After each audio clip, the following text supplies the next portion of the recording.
सारे भाई ना राम राम भाई, मैं तारा देसी पत्रकार कर्म इस टाइम लाइव जुड़ गया हूँ। मुख्यमंत्री मनोहर लाल खट्टर का आवास है, जो उनकी कोठी है, जो उनका रेजिडेंस है, लाइव रेड मारेंगे और मुख्यमंत्री जी से पूछेंगे करेले भर गए मिठे और जलेबी भर गए। सीधे सवाल मेरे को चलो भीतर। राम राम कर दो। राम राम जी हैं मुख्यमंत्री जी? मुख्यमंत्री जी बात हो रहे हैं मुख्यमंत्री जी को। चलो मामा एक बार भीतर जाकर देख लिया, मन मन हूँ भीतर हैं, आपने दिखाई दिया। सीएम साहब हैं। चलो हम मुख्यमंत्री जी का आवास है जो अंदर आ गए हैं।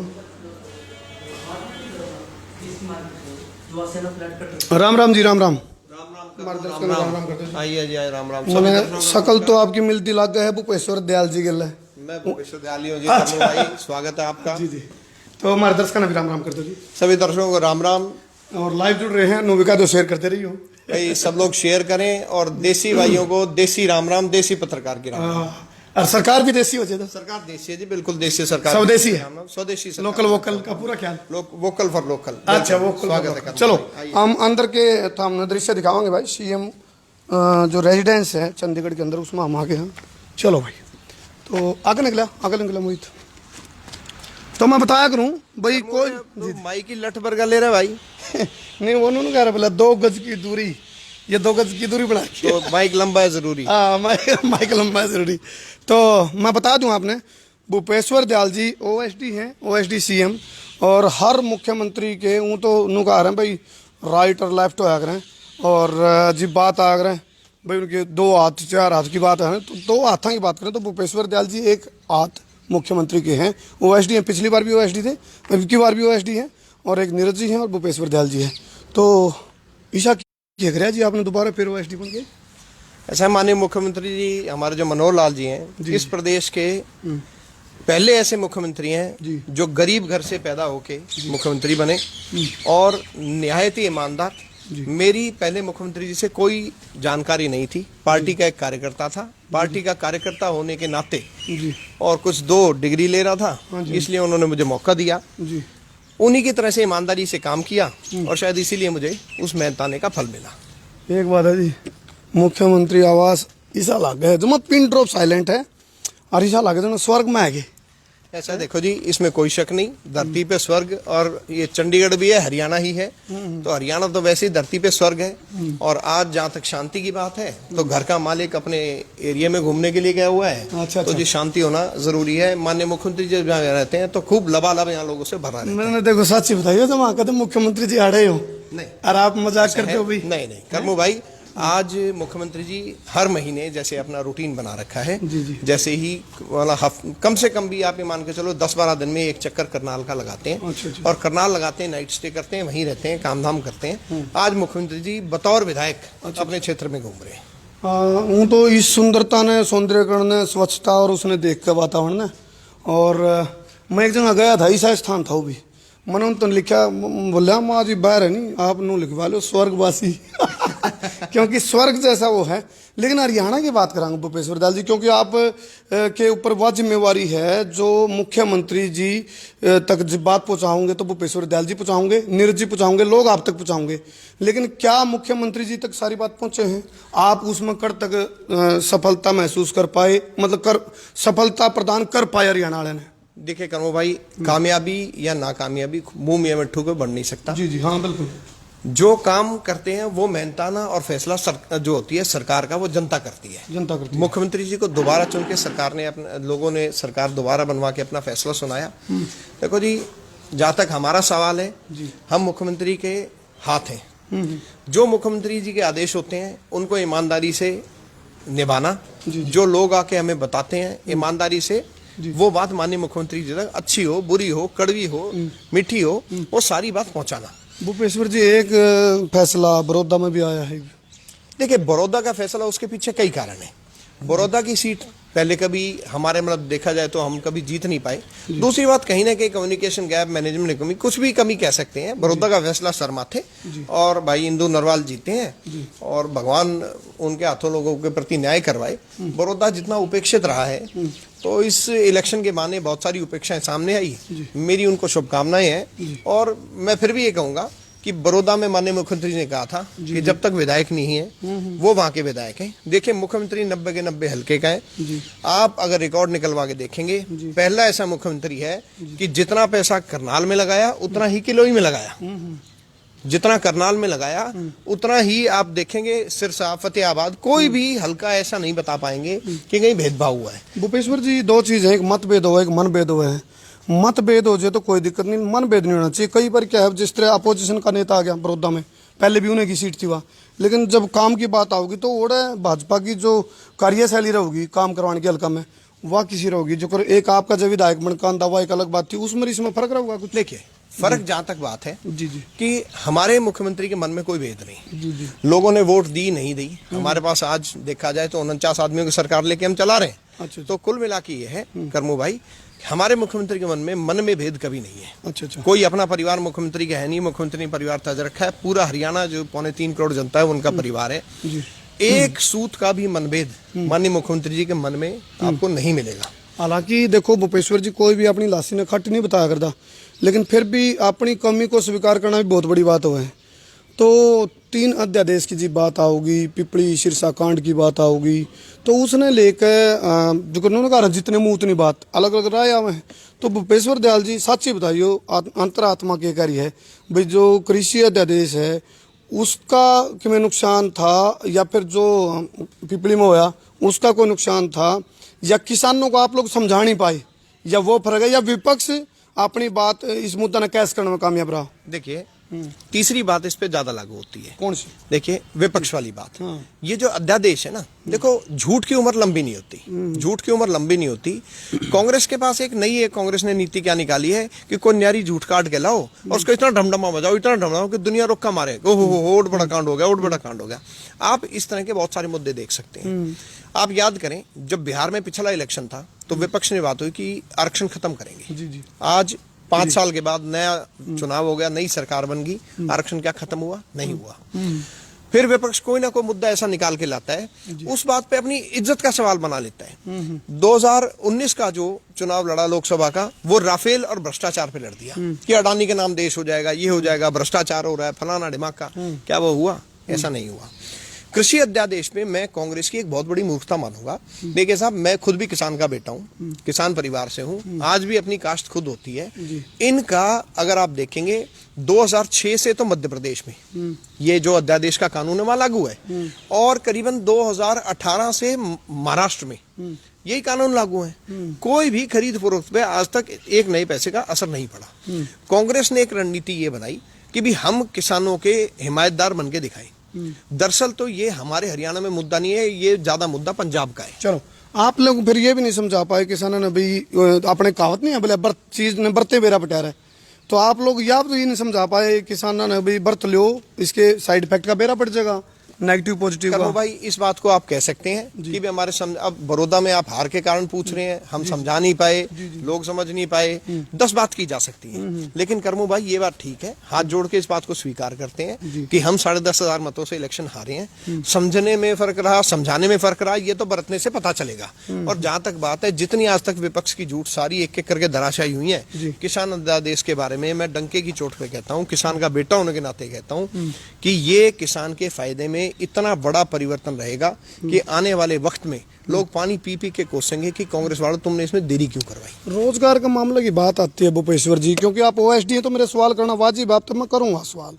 रोजगार की जी बात आओ तो रोजगार का मामले में आखिरी पायदान पर हरियाणा खड़ा है। देखिए आखिरी पायदान, देखिए रोजगार कोरोना के टाइम में रोजगार के 2 तरीके हैं। पहला तो सरकारी रोजगार और दूसरा है गैर सरकारी रोजगार।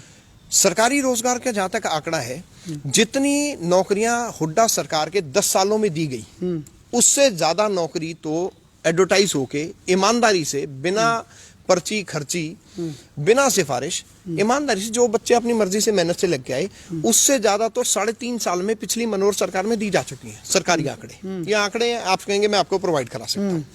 ये तो सरकारी नौकरी की बात है। अब दूसरी बात कहते हैं कि जी रोजगार के पायदान में आखिरी पायदान पे खड़ा है, उसको आप अगर ध्यान से पढ़ेंगे ना, लोग क्या एक सटलू मार देते हैं। मैं हमारे कांग्रेस के नेता हैं, अपने भूपेंद्र सिंह हुड्डा जी के सुपुत्र हैं, हमारे सांसद हैं, मैं उनको इज्जत करता हूं, मान सम्मान करता हूं। अमेरिका बढ़ के आए हैं। अच्छा। वो भली भांति जानते हैं कि जो वो झूठ बोल रहे हैं वो कागज पे सच नहीं है। रोजगार के जब हम आंकड़े देते हैं, रोजगार की बेरोजगारी की बहुत सारी किस्में हैं। एक तो होती है रोजगार ना मिलना, भी कर्मू मैं हूं, मैं पढ़ा लिखा आदमी हूं, मुझे रोजगार ही नहीं मिल रहा, मैं भूखा मर रहा हूं, मैं भत्ते पे जिंदा हूं। दूसरा होता है कि मैं एमए आदमी हूं पर मुझे 12वीं का रोजगार मिल रहा है। इन दोनों को मिला के अगर देखें, हरियाणा में पढ़ाई लिखाई तालीम की जो रेट है वो वन ऑफ दी हाईएस्ट है कंट्री में, टॉप 2-3 स्टेट्स में आता है। उस कारण से जिस लेवल का रोजगार लोगों को मिलना चाहिए वो नहीं मिल पाता, और वो अनएम्प्लॉयमेंट रेट में काउंट होता है। कोई एमए लड़का अगर चपरासी लगता है ये बहुत अच्छी बात नहीं है। कोई पीएचडी, पीछे एक बहुत खबर आई कि जी 4 या 5 लड़के पीएचडी किए हुए चपरासी भर्ती हो गए। ये दुखद है कि भी एक इतनी अच्छी प्रतिभा, जिस बच्चे ने खुद पीएचडी कर लिया और वो चपरासी लगने के लिए तैयार हो गया, ये दुखद है, बिल्कुल दुखद है। अब इसको आप बेरोजगारी कहेंगे, बिल्कुल है। पहले पैरामीटर में रोजगार मिला या नहीं मिला, उसमें तो पास हो गया कि भी इसको नौकरी मिल गई। लेकिन जो दूसरा पैरामीटर है कि इसको पीएचडी का काम मिलना चाहिए था, इसको टीचर लगना चाहिए था, प्रोफेसर लगना चाहिए था, लेकिन वो चपरासी लगा। हाँ, उस मामले में इसको बेरोजगारी मान सकते हैं। इन दोनों चीजों को मिक्स करके और दीपेंद्र हुड्डा जी इस बात को उठाते हैं, देखिए गलत है। भूपेश्वर जी, एक चीज और पूछना चाहूंगा, गणखरे नू भी कहूँ भाई सरकार नहीं चल रही, कोर्ट सरकार ना चला रही है, इस तरह की बात आ जाए भाई, कोई भी भर्ती की बात आवे तो बोले ये तो कोर्ट का मामला है, कोर्ट देखेगी। हालांकि पीटीआई को तो हमने सहानुभूति के लिए अब कहा अभी हम रखेंगे आपको, सैलरी एक अलग चीज है उनकी, क्या होगी? क्या आप ये बताइए, नहीं गणखरी भर्ती कोर्ट में पड़ी, ये सारी भर्ती टैक्सेशन की पेंडिंग पड़ी, ये सारी भर्ती थी किसकी? आप बताओ किसकी थी? सुनो, फिर वो बात होगी कहीं पे निगाहें कहीं पे निशाना। नहीं, मान लो चलो उनकी थी, मेरी बात सुनो। वो एक कहावत अपना हरियाणा में, बोले अंधेरा में बहू नमा कह देनी, चलना बता ध्यान रखो भाई। मेरा काम लोगों से मिलना है, मेरे पास दोनों पक्ष आते हैं। आपके पास पीटीआई का एक पक्ष आया, देखिए एक पक्ष तो ये है कि जी हम इतने साल से नौकरी कर रहे हैं, साहब हमें नौकरी करने दो। एक पक्ष वो भी है जो सुप्रीम कोर्ट गया कि साहब मैं टॉपर था और मेरा नंबर काट के और इसको दे दिया, कर्मू ने टॉप किया, कर्मू को काट के और नंबर इस भाई का नंबर ला दिया गया। वो पक्ष भी यहाँ आता है। साहब हमें दोनों को देखना पड़ता है। अभी लेटेस्ट आर्ट्स टीचर की भर्ती का स्कैम उजागर हुआ है। अच्छा। आर्ट्स टीचर की भर्ती में भी क्या हुआ कि जो टॉपर बच्चे थे उनको काट दिया गया, और जो टॉप नहीं किए थे, जो क्राइटेरिया पूरा नहीं करते थे, उनको सिलेक्ट कर लिया गया। बात यह है, कोर्ट में जब कहीं घपला होता है तो मामला जाता है, वहां एक पक्ष पीड़ित होता है, एक फायदे में होता है। देखिए साहब, कौन भारी पड़ता है सड़कों पे वो एक अलग बात है। जेजेपी के एजेंडे में 75% हरियाणवियों की भागीदारी का वो मुद्दा था और ये पास भी हो गया उसमें, तो इसका क्रेडिट जेजेपी को जाऊंगा या आप लोग भी उसमें अपना कुछ? साहब देखिए, मैं उतना ही वर्कर मनोहर लाल जी का हूँ जितना आज की डेट में दुष्यंत चौटाला जी का हूँ। साझा सरकार है, दोनों मिलकर काम करते हैं। दोनों पार्टियों में ऊपर वाली की दया से मुख्यमंत्री उप मुख्यमंत्री के लेवल पे और नीचे तक लेवल पे, बेशक हम बड़ौदा हार गए हो वो कोई बात नहीं, लेकिन हमारा समन्वय में कोई कमी नहीं आई। पहिया छोटे बड़े तो नहीं, एक बड़ा पहिया एक छोटा पहिया, या एक की हवा कम है? 1 और 1 11 है ये तो 1 और 1 11। कई बार हवा ज्यादा कर दें तो टायर पैट जाएगा भाई, ये 1 और 1 11 है। अच्छा। समझौता सरकार, हमारी साझा सरकार फराटे मारती चल रही है।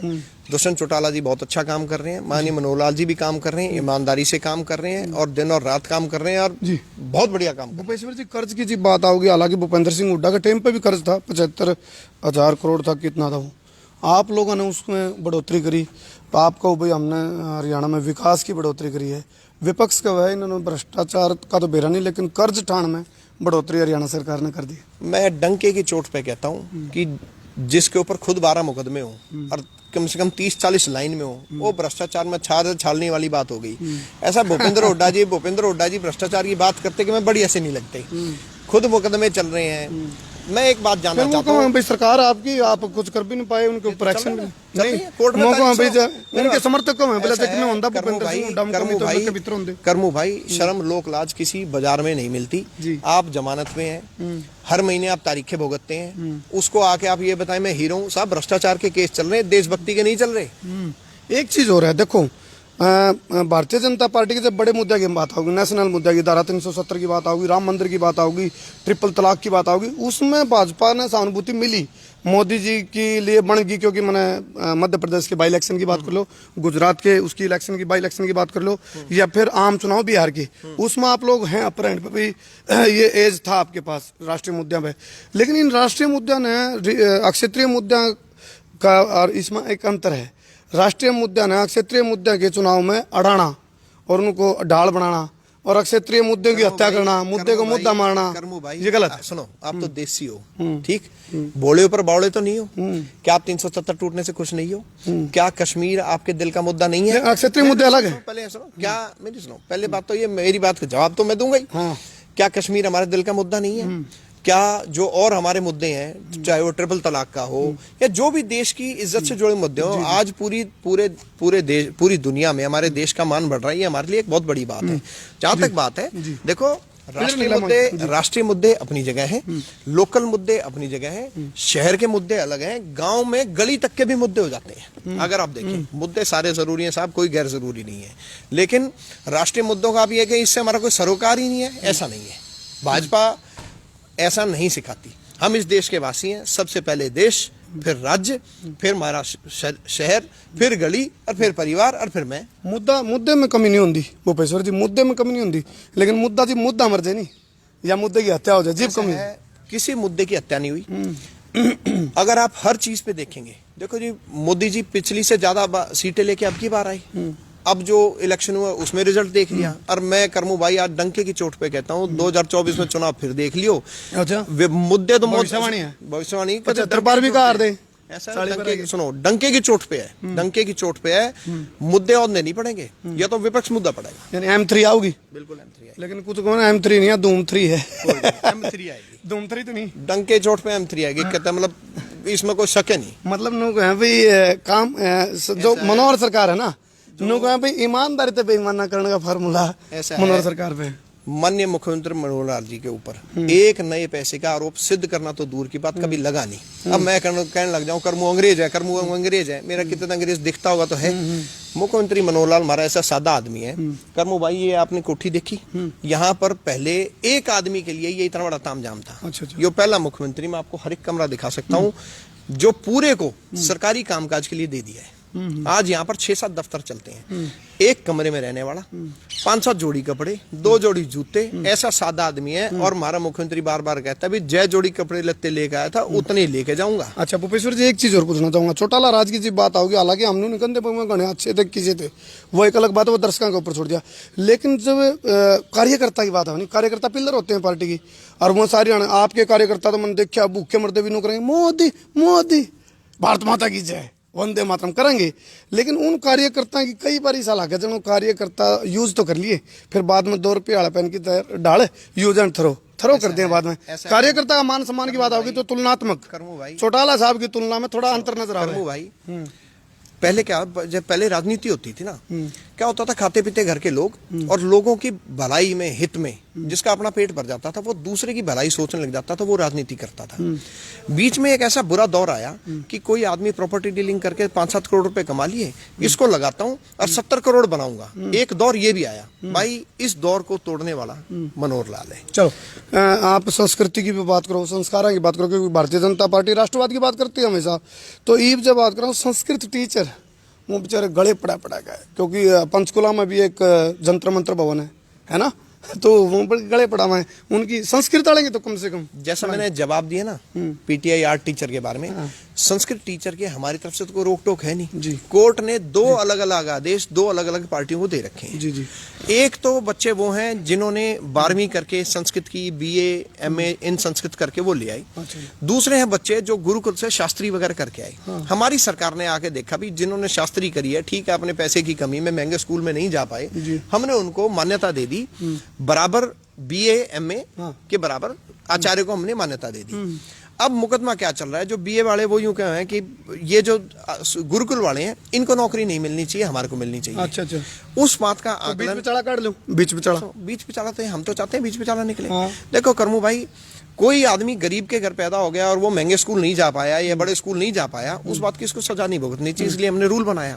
अब फिर वही कोर्ट की बात है, कोर्ट उसने लिए बैठी है, कोर्ट टिप्पणी बड़े आराम से कर देती है। मैं बहुत लंबे समय तक वकील रहा हूँ, कोर्ट टिप्पणी करना बड़ा आसान है। हमारे जज 1 मिनट कह देते हैं ये करो वो करो, खुद अपनी तरफ भी देखना चाहिए। सालों साल मुकदमे पड़े हैं, हम बार बार कहते हैं साहब इसको निपटा दो। संस्कृत टीचर का मामला वो खुद भी कहते हैं कोर्ट में है, और कितने जुलूस काट लो, मारो तो चलो एक बार जाडा चढ़ जाए, अगले भी बार करमू आ गया, जनता आ गई, उड़ाई बैठी, जजों को ऐसी को लोग कर्मों का भी फटका है, पूरा कर्मों का पूरा फटका भाई। मैंने 1 मिनट में कहा भी वो बोले कर्मू आया, मैं बुलाओ जी। अच्छा देखो, 2 SD हैं, दूसरे के बारे में मैंने कहा इसको वो बाहर से हैं, लेकिन आपको प्रधारमदार ज़्यादा आज है, क्योंकि आप ना हरियाणा की पृष्ठभूमि का और सारा बेरा है कि है ग्राउंड की रिपोर्ट। और जी आपके ऊपर जी बात आ जाए भाई भूपेश्वर जी हमारी बात मुख्यमंत्री जी तक पहुँचाऊँगे और आप तक पहुँचाने की भी कोशिश करें, लोग क्यों मिलना जुलना लगे रहे हैं, तो मुख्यमंत्री जी तक आप बात भी पहुँचाओ, सारी बात करो। लेकिन इस दौरान भ्रष्टाचार के जी मुद्दे आए हैं भूपेश्वर जी तक, तो भ्रष्टाचार के ऊपर लगाम लगान खातर, हालांकि सीएम फ्लाइंग की बात तो करा हाँ भाई आज आपने देसी रेड मारी है हाँ। किसी दिन टाइम लेके भ्रष्टाचार के खिलाफ मुख्यमंत्री के आदेश पे कितनी कार्रवाई हुई है उसको लेके बैठना, और पिछले जो इससे पहले के जो थे ना 60 साल उनको लेके बैठना। दोनों के आंकड़ों में आप ये देखना भ्रष्टाचार पे कितने, देखो हमारे मतलब तुलनात्मक कहना चाहो आप भाई, उनका ज्यादा भ्रष्टाचार था हमारा कम है। नहीं, कार्रवाई की बात हुई है। अच्छा, कार्रवाई की बात हुई है। हमारा तो ऐसा सादा आदमी है कि जो हमारे मुख्यमंत्री की तनख्वाह आती है ना उसी में से राशन आता है, और डाल की दुनिया भर की बात आवे भाई, जिनका कुछ नहीं था ना वे आज 24-24 किले में कोठी बना के बैठे हैं, 20वेदार मीलदार होने को पूछे वाला भाई तुमने ऐसा कौन सा हल जोता जो उसमें नोट लिख रहे। हमारा तो सादा आदमी है, बसा में चला करता, आज भी गाड़ी इस दौरे नहीं, को मकान नहीं, कुछ नहीं, सादा आदमी और कतई सादा जीवन, सादा उच्च विचार। हमारा तो मुख्यमंत्री दाल रोटी खिचड़ी, दुनिया क्या करे जो खिचड़ी खाने वाला है, हमारे तो भाई देसी रोटी मिलती है। करमू भाई बात आ जाओ ईमानदारी पे, हमारे मुख्यमंत्री को बेईमान कह नहीं सकता, विपक्ष भी नहीं कहता, विपक्ष भी नहीं कहता भ्रष्टाचार है, भ्रष्टाचार है। भ्रष्टाचार पे कार्रवाई की बात हो रही है, क्योंकि मुख्यमंत्री पर भ्रष्टाचार का कोई आरोप नहीं। कार्रवाई की बात दिखाऊंगा कि कितनी कार्रवाई होती थी। हाँ, हमारे मुख्यमंत्री में एक कमी है, हमारा मुख्यमंत्री ढोंगी नहीं है, न्यू ढोल नहीं पीटता मैं न्यू करूं, अपना काम करे जाए बोल वाला, और बस राम पे छोड़। या अलग बात आपका जिसके गठबंधन है वो कार थे भाई शुद्ध छिपकली खाने मच्छर खा रहे हैं। भाई सुन, ये जो सीट का फोटो सीट ने तो घर में चलते रह करे, कोई दिक्कत नहीं, ये तो रिश्तेदार में हो जाए करे, तू न्यू कोई नहीं, मतलब मनभेद तो नहीं, मनभेद कोई। एक आधी बार देखो नू कहते बड़ौदा का चुनाव जीतते हैं और सरकार गिरेगी, मैं बोर्ड ऐसा भाई सुन, कर्मो जो कहते हैं ना सरकार गिरेगी, ये सब भाई ठीक है, अपना क्या बनो रहे, मैं तो कुछ कह नहीं सकता। सपना में चलो इमनू तो मेरा बढ़िया, आप भी देसी हो, जो बात ही आपने कह दी। चलो फिलहाल OSD CM भूपेश्वर दयाल जी थे, मामला जलेबी वर्गे सिद्धर करेला वर्गे मीठे सवाल करे। एक चीज का तो मैं कहना चाहूंगा, आज मेरे को टाइम जरूर दबाओ मुख्यमंत्री जी का, एक बार मैं मुख्यमंत्री जी की भी बाप कटवा लेंगे। हमारे कितने कमेंट है दर्शक के, मुख्यमंत्री जी की भीतर की बात और भीतर की बात कटवाओ। जो घना छोला हो ना बाप उसकी लिखना है, मार दो सीढ़ा इतना है करमू बाप तेरी लिख देगी, सीधी बात करेगा, घना बड़ा आदमी है। चलो मेरी बाप कटवा लो फिर, है ना भाई जरूर। सभी दर्शकों को राम राम, और भाई अपनी संस्कृति को मान सम्मान को आगे बढ़ाएं। बाप कटवाने का कमिटमेंट कर दिया दर्शक। कोई नहीं ऐसा मैं तो बाप तेरी कटेगी, मुख्यमंत्री तो सीधा आदमी है, घना बोला। चलो मैं थर्मामीटर लेकर आऊंगा, चेक करूंगा टेम्परेचर, घना सीधा घना बोला। कोरोना तो नहीं, कोमा तो नहीं है, कहते नहीं विपक्ष वाले सरकार का कोरोना तो का नहीं, लेकिन कोमा में सुधा और बोला। क्या बात। चलो बाकी मैं तो नौकार हूँ भूपेश्वर जी, मैं ये एक के बोरी के आलू है सारे, हाँ उस बोरी में कुछ आलू ठीक है कुछ खराब हो रहे हैं, बोरी आलू है के मोदी का और मनोहर लाल का तोड़ विपक्ष पे क्यों नहीं लिखना। इन्हें जलेबी खानी, इमरती डाला, सीधा सोचना, इन्हें तीर वाला सोचना, तीर वाला रहना इनके बस की नहीं, इनकी समझ में दो क्यों नहीं आ रहे कि इनकी सोच टेढ़ी है। मारे वाले आदमी सीधी बात है, हैट्रिक मारोगे, हैट्रिक लगेगी। चलो कॉन्फिडेंस है भूपेश्वर दयाल जी, तो हमने बात करी और हमने कहा था हम बिना रुके, बिना झुके, बिना थके, बिना बिके, बिना बके, बिना डरे बेबाके हम सवाल करांगे। भूपेश्वर दयाल 2 OSD हैं CM हरियाणा मुख्यमंत्री मनोहर लाल खट्टर के, भूपेश्वर दयाल जी और नीरज जी। और भूपेश्वर दयाल जी की जब बात होगी तो उनके ऊपर, क्योंकि वो राइट हैंड और लेफ्ट हैंड की बात आ रहा है, तो उन पे वही बात आवे हैं जनता की जो मुख्यमंत्री जी तक पहुँचानी हुए हैं। तो हमने वो सारे सवाल पूछे हैं और कुछ सवाल मेरे दिमाग में है, वो हम मुख्यमंत्री जी तक पूछांगे, जी उन तक मिलांगे। इस खास देसी रेड में मुख्यमंत्री जी मिल जाते तो ये स्वाद कई गुना हो जाता। फिलहाल इस रेड में मेरे गले जुड़े बहुत बहुत धन्यवाद। मैं हूँ तारा देसी पत्रकार करमू, और मेरी और धर्मू भाई की वीडियो हैशटैग करके तम KARMU और हैशटैग KARMU हैशटैग DHARMU यानी कि हैशटैग करमू और धर्मू करके भी गूगल पे फेसबुक पे सर्च कर सको। बहुत बहुत धन्यवाद। जय हिंद, जय हरियाणा, जय जवान, जय किसान। ठोको शेयर, शेयरिंग का दुमा उठा दो, शेयरिंग का बक्कड़ पाड़ दो, कर दो शेयर।